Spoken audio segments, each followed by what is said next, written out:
देखिए, मैं जब यहाँ आई हूँ तो मुझे लग रहा है कि यहाँ वाकई में बहुत युद्ध स्तर पर काम चल रहा है। और ये प्रभु की कृपा रही है जो बंदा बच गया। लगभग 60 से 70 मीटर की दूरी है जो ये रात में इसे कवर कर लेंगे। नया तटबंध बनकर तैयार हो जाएगा पूरा। कल के दबाव बनाने के बाद जो है हालत को काबू में पा लिया गया है। अपने क्षेत्र की जनता से ये अपील करना चाहती हूँ कि वो किसी भी इस तरह की अफवाहों पर ध्यान ना दें। एक्शन में आपका स्वागत है। मैं हूं अरबाब रहमानी। आज 10 अगस्त है और शाम के 7:30 बज रहे हैं। हमारी मौजूदगी बिजनौर रावली बैराज तटबंध पर है। आप देख सकते हैं कि बड़ी बड़ी मशीनें लगाई गई हैं जिनके द्वारा एक नया तटबंध तैयार किया जा रहा है। हमारे साथ यहाँ मशीन के चालक हैं, इनसे बात करते हैं। सर, आप अब क्या स्थिति है यहाँ की? अब सर पहले से बेहतर है। अब होने वाला है, सारा ठीक है। वैसे अब कंट्रोल हो चुका है। हाँ जी, हाँ जी, अब कंट्रोल। नया तटबंध बनाया गया है। हाँ जी, हाँ ये जी। कब तक पूरा तैयार हो जाएगा? ये हो जाएगा जी, कल तक हो जाएगा।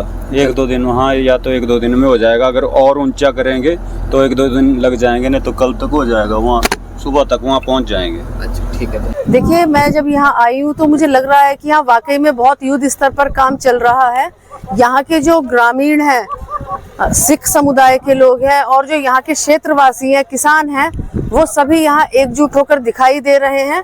शासन और प्रशासन लगातार यहाँ नजरें रखे हुए हैं और सब चीजें ठीक चल रही हैं और मुझे लग रहा है कि वाकई में अब हम लोग सुरक्षित हैं। यहाँ का जो 20 गांव थे वो सुरक्षित हैं और एक बहुत बड़ी आपदा आने से पहले वो टल गई है और सब कुछ अच्छा लग रहा है यहाँ देखकर कि काम बहुत युद्ध स्तर पर चल रहा है। हमारे साथ कुछ स्थानीय निवासी हैं, इनसे बात करते हैं और मौजूदा क्या स्थिति है उसके बारे में जानते हैं। क्या नाम है आपका? अनुदीप शास्त्री। आज शाम के 7 बज रहे हैं। फिलहाल क्या स्थिति है? स्थिति बेहतर हुई है, बहुत बेहतर हो चुकी है और ये प्रभु की कृपा रही है जो बंदा बच गया। इसमें सबसे ज़्यादा योगदान एसडीएम मैडम, एडीएम मैडम बानिया जी और एसडीएम मैडम रितु चौधरी का बहुत है और जसमीत कौर डीएम जो हैं बिजनौर, उनका भी बहुत ही ज़्यादा योगदान है। ऐसी लेडीज ज़िले में रहेंगी, किसी भी आपदा को नहीं आने देगी। वो लगातार यहाँ कंटिन्यू बनी रही, प्रशासन के लोग बने रहे और क्षेत्र में जो ये आपदा आई है, इसकी विकट आपदा जो आई है ये है टल गई है। इससे होने वाले गांव प्रभावित हो जाते, 20 से 25 गांव प्रभावित हो जाते, उनकी फसलें, उनके घर सब प्रभावित हो जाते। इसमें प्रशासन madam, DM Jasmeet Kaur, SDM Ritu Chaudhary ji का और क्योंकि अफवाहें बहुत उड़ रही हैं, अब क्या माना जाए कि स्थिति कंट्रोल में है, खतरे से बाहर है? स्थिति कंट्रोल में है, खतरे से बाहर है। मेरी तो अपील क्षेत्रवासियों से और दूर दराज के व्यक्तियों से यही है, अफवाहों पे ध्यान न दें, प्रशासन के प्रोटोकॉल का ध्यान दें। आपका क्या नाम है और क्या कहना? मेरा नाम रिगल डवास है।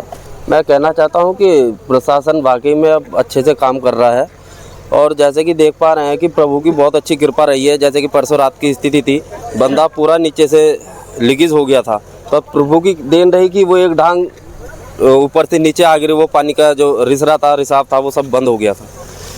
अब सारे में फैल गया था। ये हकीकत है कि बंदा टूट ही गया था, बस ऊपर वाले की लीला है कि आज के टाइम में बंदा ठीक ठाक काम चल रहा है। लगभग 60 से 70 मीटर की दूरी है जो ये रात में इसे कवर कर लेंगे। नया तटबंध बनकर तैयार हो जाएगा पूरा।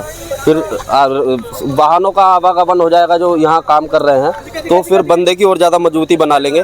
पूरा क्षेत्र का जो नुकसान था वो टल चुका है अभी तक, तो ये उम्मीद है। बाकी पानी के ऊपर निर्भर करता है, अगर गंगा मैया में पानी ना बढ़े तो लगभग बंदा पक्का हो ही जाएगा ठीक से। हमारे साथ इटावा गांव के प्रधान शपन रॉय जी हैं, इनसे बात करते हैं। आज शाम के 7 बज रहे हैं, अब स्थिति क्या है बंदे की? जो सहयोग गांव वाले ने किया है, जनता ने जो सहयोग इस बंदे के लिए किया है, अभी कुछ आस लग रहा है। जो हमने आस खो दी थी, सिंचाई विभाग वालों के ऊपर कोई उम्मीद ना थी, लेकिन आज के तारीख में ऐसा लगा कि कल के दबाव बनाने के बाद जो है हालत को काबू में पा लिया गया है। अगर बारिश ना पड़ी तो शायद रात में या कल सुबह तक जो है हालत में पूर्ण रूप से काबू पा लिया जाएगा। ये नया जो तटबंध बनाया जा रहा है, ये अस्थायी तटबंध है या स्थायी तटबंध की भी तैयारी साथ ही में चल रही है? ये अभी अस्थायी तटबंध है। स्थायी तटबंध के लिए जो है अग्रसर रहेंगे। अधिकारियों से बात हुई कि स्थायी रूप से तटबंध इसके बाद में काम शुरू किया जाएगा। तो आप लोग क्या चाहते हैं, किस तरह का तटबंध बनना चाहिए जो आगे से इस तरह की दिक्कत फ्यूचर में ना आए? तटबंध इस तरीके से होना चाहिए, एक तो जैसे इस पार बनाया जाता है, इस यहाँ से लेके जो 500 मीटर की जो खतरा बना हुआ है, इसमें कम से कम हर 100 मीटर में एक इस पार जरूर बनना चाहिए। और बीच में जो कटान, मेन मुद्दा यह है कि अंदर की जो खदान है, जो रेत जमी पड़ी है, इसमें कटान जरूर होना चाहिए, जिससे कि गंगा की सफाई हो तो ये पानी की निकासी, पानी की धार पल्ली साइड में पहुंच जाए, ये बहुत ज़रूरी है। अच्छा, एक चीज़ ये भी सामने आ रही है कि गंगा में जो रेत जमा हो जाती है उसकी वजह से गंगा बहुत ज़्यादा कटान करती है, तो उसका कोई स्थायी समाधान कैसा होना चाहिए कि जो रेत है वो उसका समाधान ये होना चाहिए, अंदर जो रेत भरी पड़ी है, जो लोग इसका या तो खनन होनी चाहिए, हर उसमें खनन होनी चाहिए, और जो किसान जो खेती करते थे उस खेती को फिर दोबारा बहाल करनी चाहिए, जिससे कि वो मिट्टी जाम ना होके बिल्कुल एकदम नॉर्मल हो जाए। जितने भी बारिश पड़े जो एकदम वो कटान करके सीधे आगे पहुंच जाए, इस तरीके से रेत जमा ना हो। हर साल इसकी खुदाई होनी चाहिए।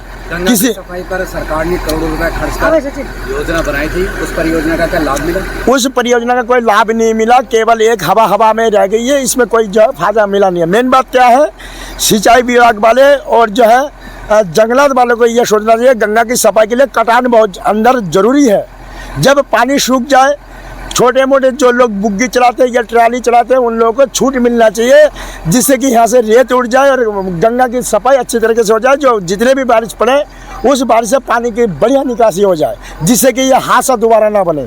धन्यवाद। क्या नाम है आपका? मेरा नाम विवेक अहलावत है साहब। अब ये तटबंध के पास एक दूसरा अस्थायी तटबंध बना दिया गया है, तो अब आप क्या चाहते हैं कि ये अस्थायी बने या क्या एक परमानेंट सोल्यूशन क्या होना चाहिए इसका? देखो, अभी तो जब ये आपदा आई, प्राकृतिक आपदा है, अचानक से आई, जब तो सबसे पहली जो पहल करी वो माननीय विधायक जी ने करी। यहाँ पे सदर के जो विधायक हैं उन्होंने सबसे पहले यहाँ पे इसकी शुरुआत करी, ऊपर तक अवगत कराया, माननीय मंत्री जी को अवगत कराया, तो उस करके अभी अस्थायी टेम्परेरी बेस पे इसको रोकने का प्रयास और ग्रामवासियों के सबके रोकने का प्रयास करा जा रहा है, और इसके बाद इसकी स्थायी व्यवस्था भी होगी।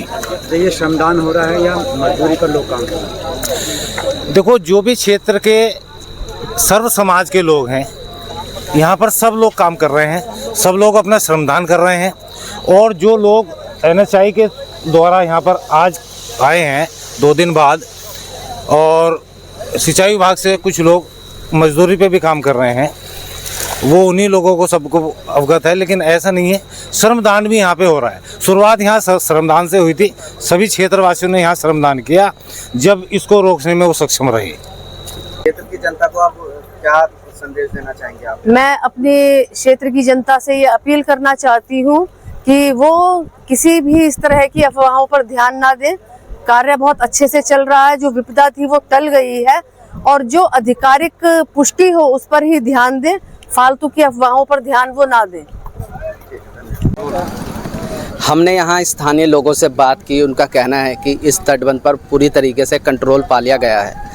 रात के समय में अफवाहें ज़्यादा उड़ाई जाती है, तो सभी लोगों से कहना है कि तटबंध पूरी तरीके से बनकर तैयार हो गया है। अब इस तटबंध पर बाढ़ का खतरा नहीं मंडरा रहा है। कैमरामैन सुहेल के साथ मैं अरबाब रहमानी, न्यूज़ एक्शन।